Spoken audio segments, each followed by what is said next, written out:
Hi guys. Wow. It has been quite a hot minute since I have last uploaded a YouTube video.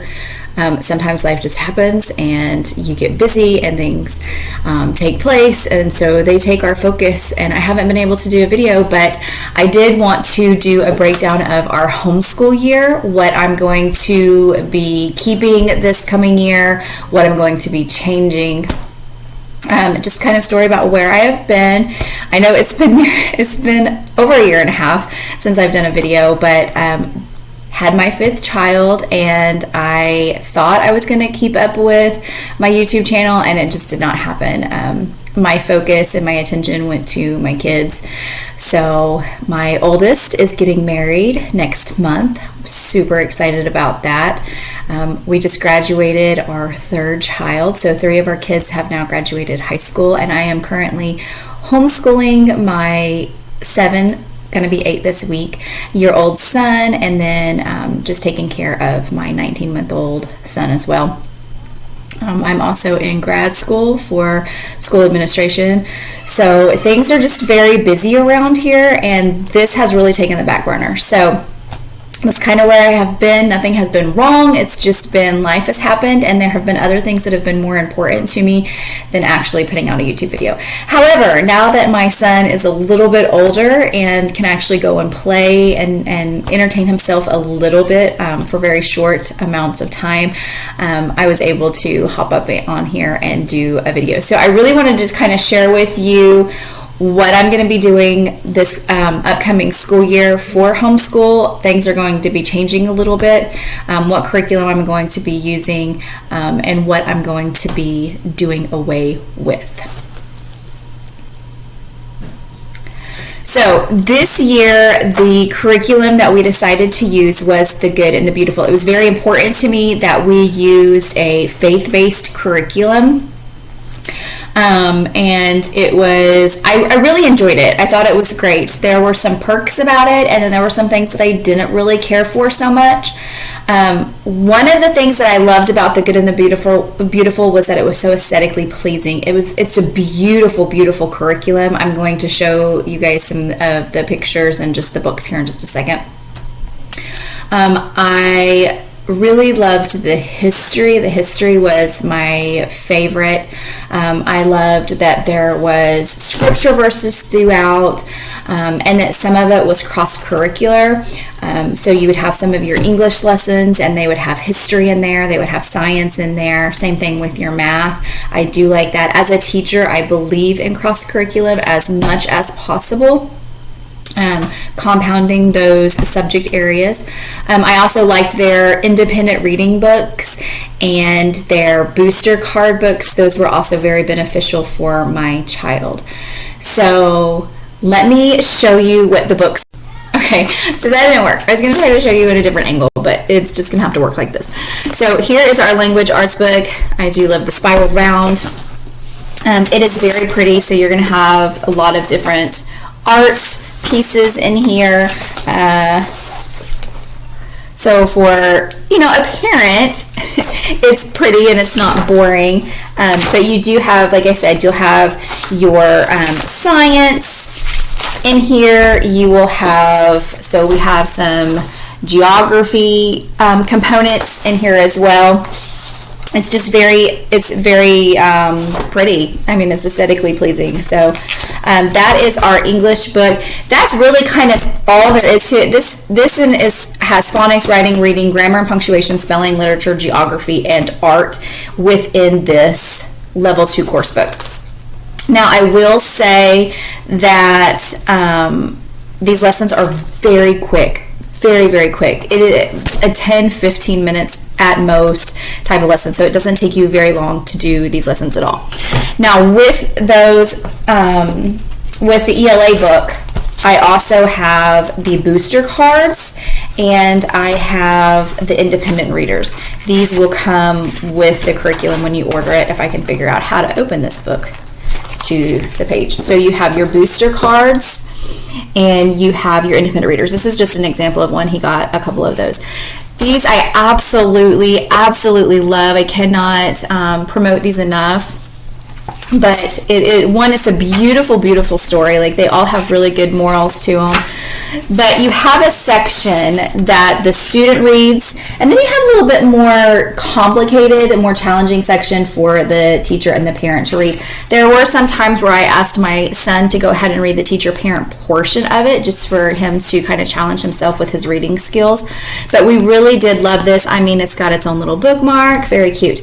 Now, one of the things at the beginning of each chapter, it's going to tell you the blends or the phonetics that you're working on. So MB and DGE. And it'll tell you, some of the pages will tell you what booster card that works with. That goes along with the booster card. So the booster card you're going to find at the very beginning. So maybe we're working with the KN blend. So what you do with these is they're going to practice these words. They need to be able to say them like a sight word, so very quickly. It's not something they need to be sounding out. They just need to know it. And once they've mastered it, they get to put a little sticker down here and move on to the next card. But these go in line with the books. And the language art book will tell you what booster card you should be working on. It'll also tell you, hey, you need to stop right here and not move on this lesson because they have not mastered this. If they have mastered it, we can go ahead and move on. So these all work very nicely together. So I did like the language arts. The math, again, aesthetically pleasing. It's got a lot of art in it. It's very colorful. It's got I guess, pretty much everything that a second grader would need to learn.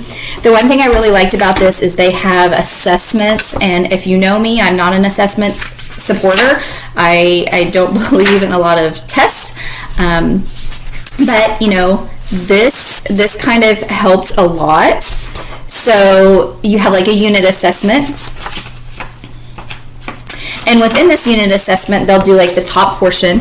And if they master the top portion, then they don't have to do the bottom portion. However, if they're having trouble with the top portion, well, then we know they need to do a little bit more practice. And so we need to go back over and cover some of those lessons. And then they have the additional practice down here. And they do those periodically. I think there's 4 of those within this book. With the math book came the Good and the Beautiful box of goodies. So you have your manipulatives here. So you have some money, some coins, these little almost like Monopoly pieces. They go really really nicely with some of the games within the actual course book. You have some letter and shape tiles, and then you have fractions. All of these are mostly games. I thought this was great to have. For me, though, it wasn't necessary. I bought my son so many manipulatives over the last few years that was just kind of extra. But the nice thing about having that is that if you don't have any manipulatives, then this is all that you need for that course book. So there was that. And then we have, so I did science and social studies is a little tricky with the Good and the Beautiful because there's not really like a grade level curriculum course book for any of that. It's just basically science and history are for 3rd through 8th grade. My son's really advanced though, so I threw him into some of the 3rd grade coursework. And then you can choose. So I chose ecosystems, and it's a small book, so there's not a lot that goes into it, but it's got different different manipulatives that you can use within the book as well.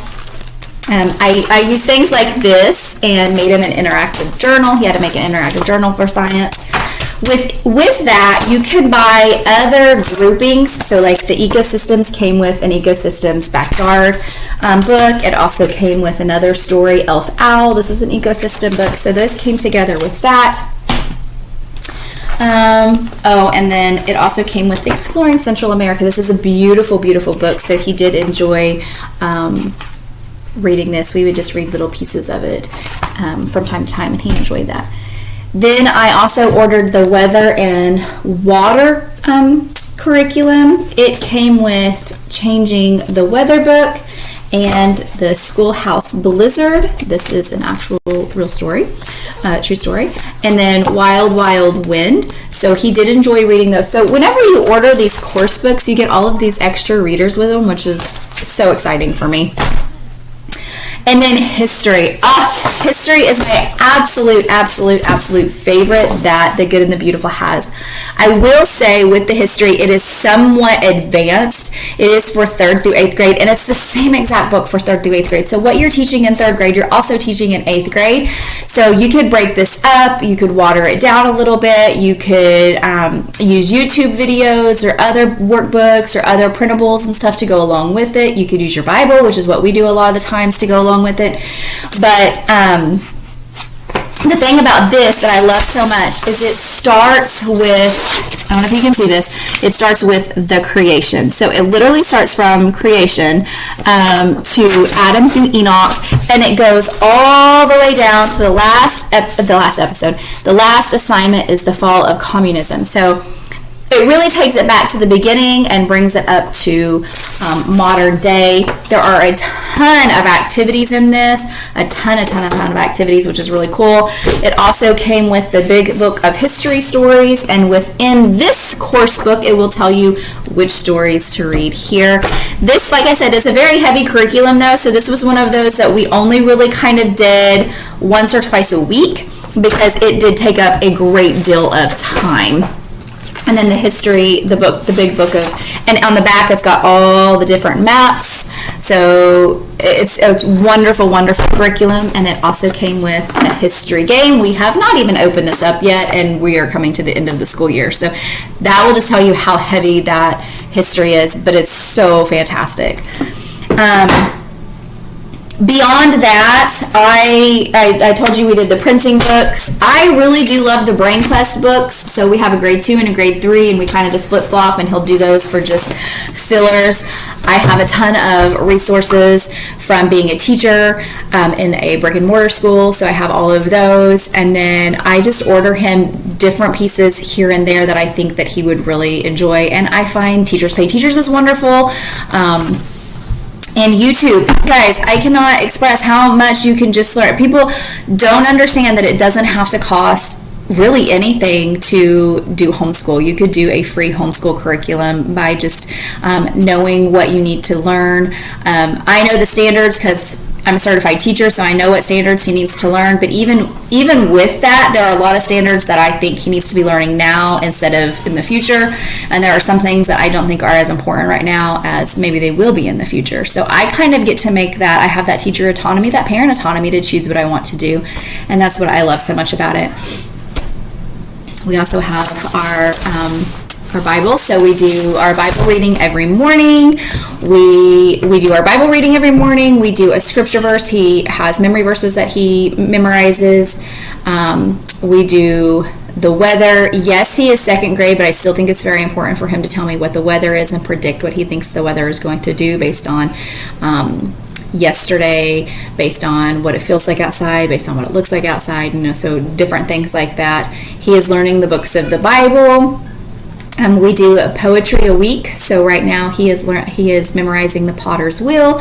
So just different things like that. He's learning all the states. He's learning all the state capitals. We have map puzzles that he works on. So, just kind of throwing things out there. That's not what this video is about, though. So I'm getting off on a tangent, but that is The Good and the Beautiful. The Good and the Beautiful cost me about $500 to get everything that I needed for the school year. Although I loved The Good and the Beautiful, and I thought that it was fantastic, and it was beautiful, and it was faith-based, I am choosing not to use it next year. My reasoning is because my son really is very advanced in math and English, and I will keep these history books and science books, and we're going to continue to use those, but for his coursework next year, I'm changing it up just because he needs to be challenged a little bit more. He needs to have a little bit more advanced curriculum. So this the Good and the Beautiful, although it says second grade, this is either below level or on level. So if you have a student who is either below level second grade or on level second grade, this is a really good curriculum for you. My son's tested out at fourth grade, so I'm moving him up. Not only has he tested out at fourth grade, but he's bored. He's getting to where he's not challenged, and he likes to run around and do things instead of doing schoolwork because he's not engaging with it because it's not challenging him. He needs to have that low stress, high challenge environment. So we're going to be switching. I'm choosing to use Abeka this year. I have wanted to use Abeka for 21 years. Basically, when I found out I was pregnant with my first child, I was like, we're homeschooling, we're going to do Abeka, and that never happened because it's so expensive and couldn't afford it then, and our kids went to public school. But now that's all changed. I want to use Abeka because I feel like it's faith-based, two, it's extremely challenging, and advanced. So it's exactly what my son needs to stay engaged in his schoolwork. So we're going to be using Abeka this next year. I've heard a lot of people say it takes so much time and effort on the parents' part because there's planning and everything else. However, I feel like I can justify that because I am a teacher. That's where I excel at. That's what I do, so I'm going to be 100% okay with doing that. Also, the pricing is comparable in a sense, as in to get all of his coursework for all his English, his math, his science, and his social studies. That's also including like his handwriting, his reading. And then I'm going to add in Spanish. So we're going to be working on Spanish, and I'm also adding in art. To get all of that, it's going to be about $600. So it's comparable. However, I'm not buying any of the teacher editions of anything. That is only to buy his curriculum. If you don't know what you're doing, if this is something that you're just starting out doing, if you are like, I have no idea how to teach a kid, you're going to want to buy those teacher guides and those teacher editions, the answer sheets and all that. That's like an additional $500. So if you look at it that way, yes, Abeka is going to be way more expensive than the Good and the Beautiful is. However, I'm not buying all of that, so it is comparable to me. The other thing about Good and the Beautiful, I don't mean to jump back to that, but just as we were talking about pricing, the Good and the Beautiful really wants to help parents with their students and their student success. And so they have a free version of their curriculum online. It is a PDF, so you would have to print it off. If that is something that you want to do, just keep that in mind that you can get that curriculum for free. And again, there are many other places online that are free resources. The other thing that I think we're going to change this year, and I'm actually super, super excited about this, is we are going to go into year-round schooling. The reason for this is we like to travel a lot. And a lot of the times whenever we're traveling, it's in the middle of a school season. And so this last year, I really kind of struggled with, oh my goodness, now we're behind, or oh hey, we're going to take an extra week off, so now this week we're going to have to really buckle up and get more done. So I've already come up with a little bit of a calendar. He's going to still get like 8 weeks of school off. He's going to get all Fridays off. So we're going to have a 4-day work week, and then he has 8 weeks of school vacation that I'm going to kind of just spritz throughout the year. So we're actually going to be starting our school year the Monday after 4th of July, just to kind of get it going and make sure. And I also really believe as a teacher that year-round schooling is so beneficial because so many kids at this age will forget a lot of things. I remember whenever I was teaching in brick and mortar, I was constantly having to like take the first few weeks, sometimes couple of months, to remind kids to get them back into what they learned the previous year. So with him continuing on this will hopefully be more successful for him until he gets a little bit older. But that is kind of what the plan is for this year. I know this video was long, like all of At Home with Mama's videos are, but I just had a lot to go over with the school stuff. So I'm praying for a really good school year. I'm excited to have a couple weeks break to just spend with my family and my kids and vacation and have a wedding and all the fun things that's going to happen, and then get right back into it. So I guess goodbye, good and the beautiful, hello, Becca, and we'll just see. And there's nothing wrong with changing your curriculum. If this year we don't like Becca, I can change it anytime I want. If I want to change it in the middle of the year, I'm going to change it in the middle of the year. If I want to change it next year, I will. If I want to keep with it and think this is something that I'm going to do for the rest of his school year, that is fine. I do intend on homeschooling him until he graduates. So that's kind of where we are at. So if you have done Becca, if you've used Becca, I would love for you to message me and let me know what you thought of that. If you had any concerns with it, or if you have any testimonials, that would be fantastic. I would love to hear about that because I have not dabbled in it yet. But anyway, here's to a happy homeschool year, and I hope that you and your student are doing well. And just know that no matter how you teach your student, so long as you're there with them in love and you are supporting them and you are meeting them at their level, every kid learns differently. Every kid learns at a different pace, and that is 100% okay. You guys, mamas, you are doing good, so just keep it up. Love you all. Have a fantastic week, and hopefully it won't be almost 2 years before you hear back from me.